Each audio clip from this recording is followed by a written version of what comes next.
मला काय वाटायचं की गरिबाच्या घरात आणि आपल्या मध्यमवर्गीय घरात ह्याच्यातच आपल्या म्हणजे सासा सुनाची भांडणं होते ती. पण असं नाही, पैसावाल्याच्या घरात सुद्धा तीच परिस्थिती आहे. कारण एक दिवशी एक म्हातारी आली माझ्या घरी, आली आणि येऊन बसली बिचारी. तर मी आपलं तिला तांब्यावर पाणी दिलं, चहा बनवून कपभर चहा दिला प्यायला. तर ती रडायला लागली. मी म्हणलं काय झालं होतं आई? तर मला म्हणती बघा ना म्हणली, तुमची माझी ओळख नाही तरी मला तुम्ही तांब्यावर पाणी दिलं, कपभर चहा दिला म्हणली. आणि माझ्या घरात म्हणली 2-2 सुना आहेत, त्या 2 मुलं आहेत, ती एक नात आहे म्हणली. एका मुलाला तर मूल नाही झालेलं, पण एकाला आहे म्हणली, एक नात आहे. पण माझी अशी परिस्थिती आहे म्हणली की ती एक बिनकामाची वस्तू कशी म्हणली एका घरामध्ये असती, तशी म्हणली मला माझ्या सुना एका साईडला ठेवलेला आहे म्हणली. पोटभर अन्न सुद्धा देत नाही त्या म्हणली.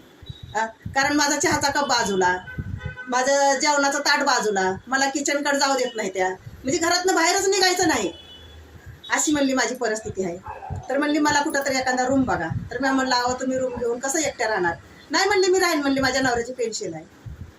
आणि म्हणली एका घरात राहतो, पण म्हणली 6-6 महिना मुलांची माझी भेट होत नाही, अशी म्हणली माझी परिस्थिती आहे.